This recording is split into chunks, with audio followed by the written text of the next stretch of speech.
አሁን ባለንበት ዘመን አማና ድርሻውን በጠፋበት ቸክ ሰጥቶ መጥፋት ፋሽን በሆነበት ደውለን ማነሳ ተበዳሪ በበዛበት ክፉ ዘመን የነሱ ተምሳሌት ያስፈልገን።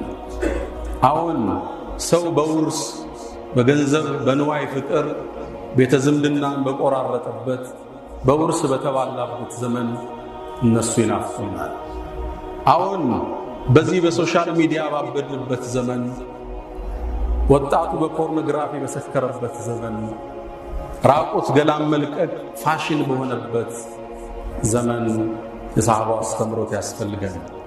አሁን ላይክና ሸር ለማግኘት ሲባል የሰው ስም ማጥፋት በረከሰበት ዘመን በሬ ወለድ ወሬዎችን መንዛት ባህል በሆነበት ዘመን የዛ ትውልድ አስተምሮት ያስፈልገናል። አሁን ባለንበት ዘመን አንዱ ዞሮ በማይጠይቅበት የራሱን ምቾት ካረጋገጠ የወንድሙ ግድ በሌለበት ዘመን ለሌላው መቆረስ ለሌላው መኖር ለወገን መድረስ ትርጉም ባጣበት ዘመን ያን ትውልድ እንደ ሞዴል ማንሳት ግድ የሚልብን ወቅት ነው።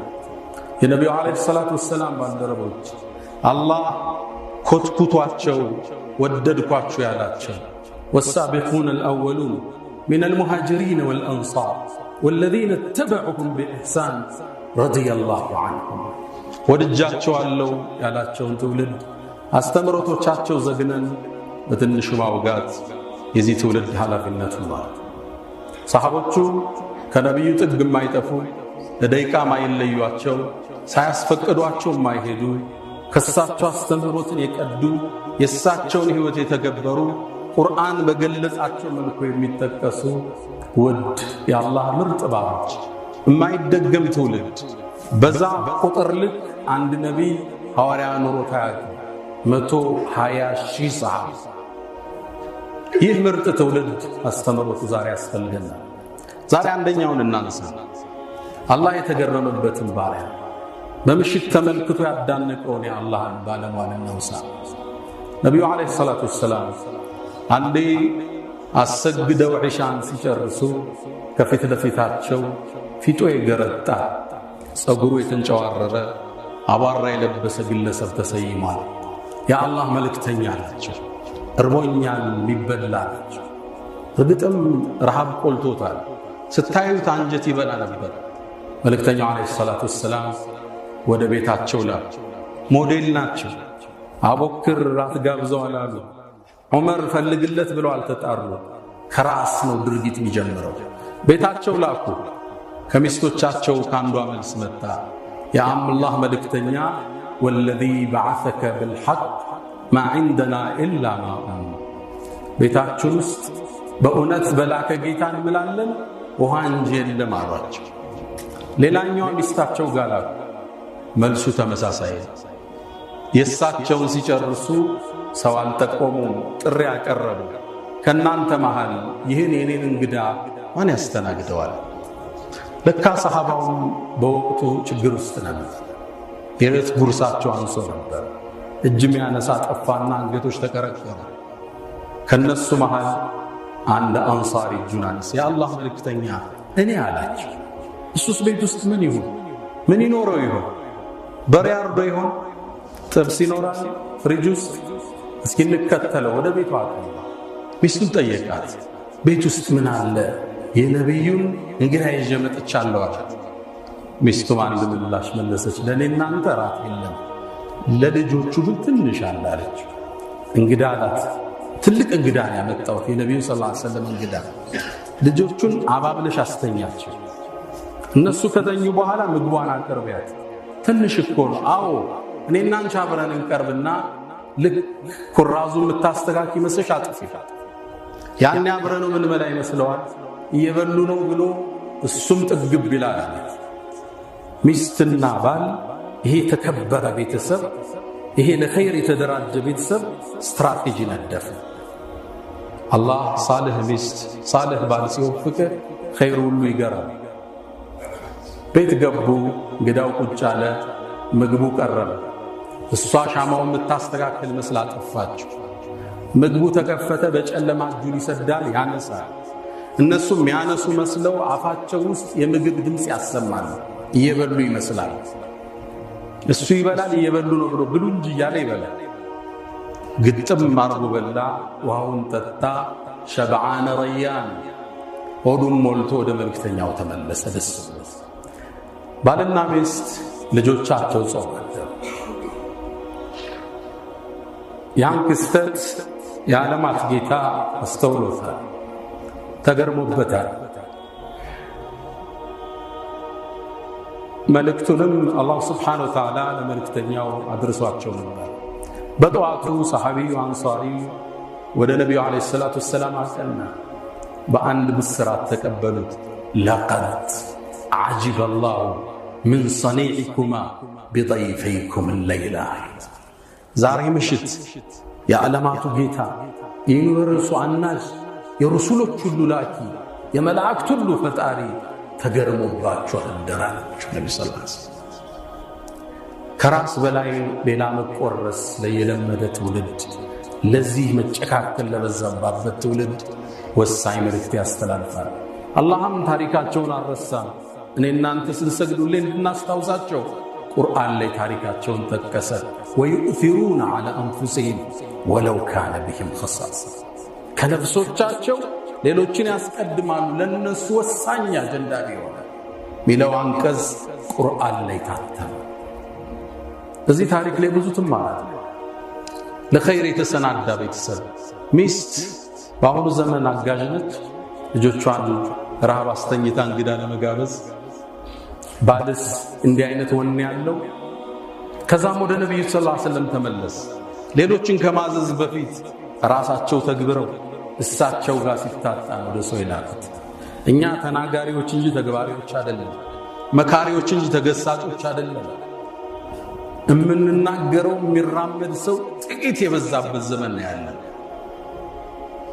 ደግሞም ተመልከት ያ ሰሃባ የሚባለው ትውልድ የነብዩ ባልደረቦች እንዴት አይነት ስማርት እንደነበሩ፣ አስተሳሰባቸው እንዴት የረቀቀ ስትራቴጂስቶች እንደነበሩ። ያ እንግዳ እንዲጠግብ መብራት የሚያጠፉበትን ስትራቴጂ ቀይሰው የአርራህማንን ውዴታ ወሰዱ። ሰሃበቱል ኪራም ከራስ በላይ ሌላው የለው።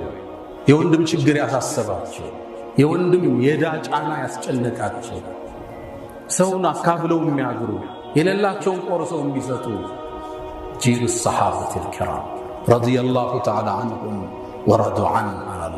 አላህ ወዷቸዋል፣ በሚሰጣቸውም ነገ ጀነት ውስጥ ይወዳሉ። ሌላኛውን ታሪክ እናንሳ። አብዱላህ ብን አቲክ ይባላል። ይህን ስም ብዙ ሰምታችሁት ይሆን? ታሪኩ ቡኻሪ ላይ ተጠቅሷል። ነቢዩ ዓለይሂ ሰላቱ ወሰላም ትልቁን የዳዕዋ ጉዞ ሲያደርጉ፣ ትውልድ ነፃው ላይ ሲበረቱ በርካታ ስንክሳር በዝቶባቸዋል። መንቀሳቀስ አልቻሉም። እዛ ስም ያጠፋል፣ እዛ ሰይፍ ይቀስፍባቸዋል። መከራው ብዙ ነው።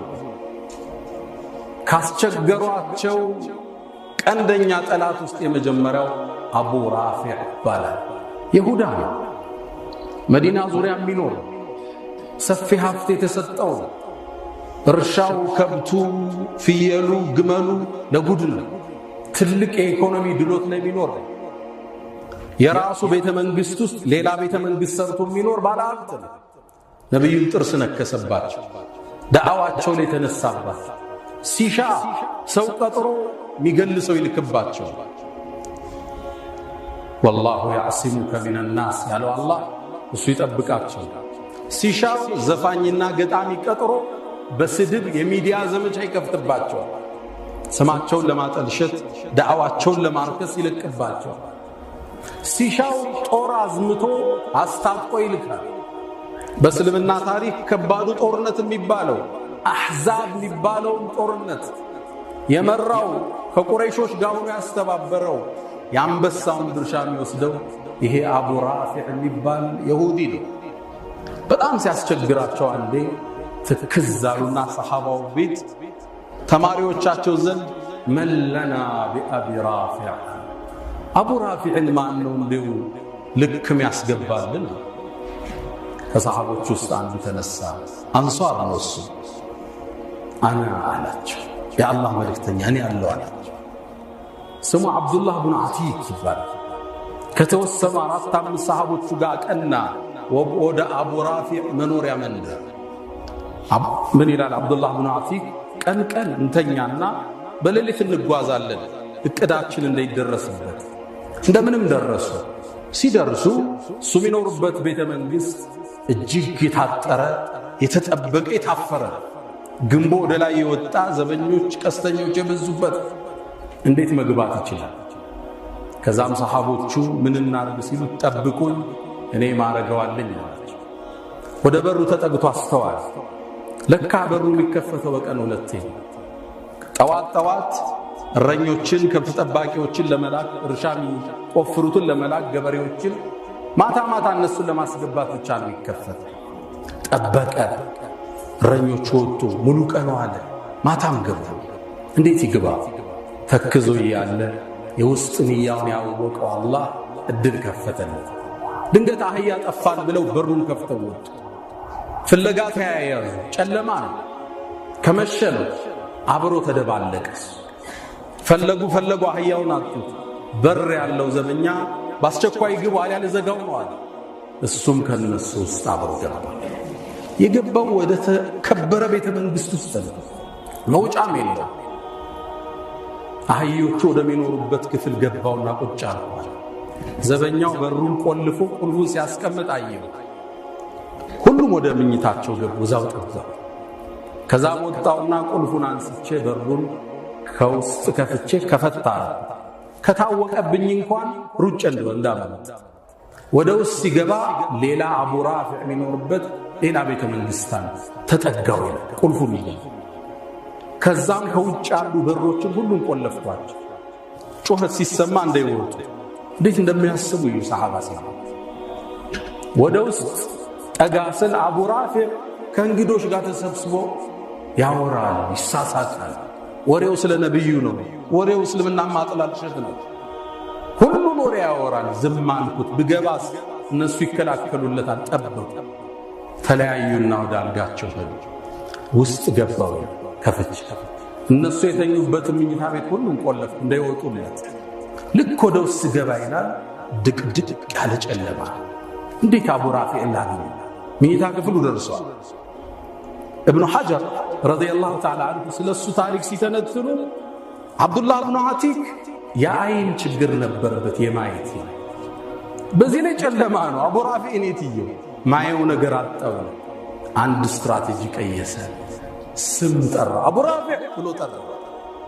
ከዛም እሱ ለበይካ ድምፁን ወደ ሰማውበት ቦታ ሰይፌን ዘረጋዋል። መታውታል። ሙቷን ብዬ ስወጣ ሲያቃስት ሰማው። አሁን ድምፁን ፍለጋህ ወደ ውስጥ ገባውና እሱን ሊያድነው የመጣ ሰው መስዬ አቡ ራፊዕ ማን ነው? ዘበኞችን ልጥራ እንዴ አልኩ። አዎ የሆነ ሰው ነው የመታኝ አለ። ጠጋልኩና አሁንም ወረድኩበታል። ግን አልገደልኩትም፣ አቆሰልኩት። ተመልሼ ስወጣ ቦታው ጠፋ ይዞ አሁንም ድምፄን ቀየርኩ። የሌላ ሰው ድምፅ፣ ቅድም ቀጠና አሁን ወፈር። ምን ገጠመ? ሚረዳ ላምጣ እንዴ አለ። አዎ የሆነ ሰው መታኝ ሲል በሰይፍ ሄድኩና ደረቱ ላይ ቆምኩበት ይላል። ጨረሰ ኃላፊነቱ። ድምፅ ተሰማ ግቢ ውስጥ። ዘበኞቹ ተነሱ፣ ጩኸት ተሰማ። በሩን ከፋፍቸው ስለነበር ወጣ። አጥሩን ዘላለው ስል መሰላሉ ያለቀ መስሎ እግሬ ተሰበረ ይላል። ጥምጣሜን አወለኩና እግሬን አሰርኩት። ሰይፌን ተንተርሼ ከግቢው ወጣ። ሰሃቦቹ ሌሎቹ ከውጭ ርቀት ይጠብቁት አልተገናኙ። ምን አረክ? አጥንቼ ልምጣ አላልክም? አይጨርሼ መጣሁ አለ። ወደ ነብዩ እንዳሉት እናንተ ቅደሙ፣ እኔ ጠዋት ላይ መርዶውን ሳልሰማ አልመጣም አላቸው። ቢድንስ ድንገት ለነብዩ ሂጄ መጥቼዋለሁ፣ ግን ድንገት ቢነሳ ይችላል ልላቸው ሞቱን ማወቅ አለብኝ አለ። እነሱ ቀጠሉ። እነሱ አንድ አህያ ተተውለታል። በአረቦቹ ባህል አንድ ሰው ሲሞት የተከበረ ጠዋት ላይ ከላይ ይወጣና ከማሳው ላይ ጥሪ ይደረጋል። አሁንም በጠዋት ተጣራ። እናንተ የሂጃዝ ሰዎች ሆይ፣ የሂጃዙ ባላባት አቡ ራፊዕ ዛሬ ሌሊት ተገድሏል ተብሎ ሐዘኑ ታወጀ። ያኔ ፈረሴን እያቀናው እየረገጥኩ ወደ ነብዩ አለይሂ ሰላቱ ወሰላም መጣ። ነብዩ አለይሂ ሰላቱ ወሰላም በደስታ ተቀበሉት። ኸበሩንም ያውቁ ነበር። ገደልኩት አላቸው። አዎን አሉት ነቢዩ ዓለይሂ ሰላቱ ወሰላም። ከዛም ቀን አልኩና የአላህ መልእክተኛ ግን እግሬ ያልኳቸው ያን የተባረከ እጃቸውን አንስተው እግሬ ላይ ያስቀመጡት። በአላህ ይሁንብኝ ይላል። እጃቸው ሲነሳ እግሬ ህመም አልነበረውም ይላል። اللهم صل وسلم وبارك على سيدنا ሰሃባ ስንል ለእስልምና የተሰዉ ሁለመናቸውን የሰጡ እንደማይመለሱ ያወቁ ወደ ሞት ጉድጓድ የሚገቡ ይህን ድን በጠንካራ መሰረት ያቆሙ የተከበረ ትውልድ ሰሃበቱል ኪራም ለዲን የመደገፍ ወኔያችን በላሸቀበት የነዋይ ፍቅር ባራደብን ወቅት ላይ ያን የመስዋዕትነት ታሪክ ዛሬ መድገም በእኛ ላይ ግድ ይላል። አላህ ይወደዳቸው፣ ጀነት ውስጥ ከነሱ ጋር አላህ ይሰብስበን። አላ ወፈዐሉል ኸይራት ወስተግፊሩ ረበኩም ፈጡባ ሊልሙስተግፊሪን።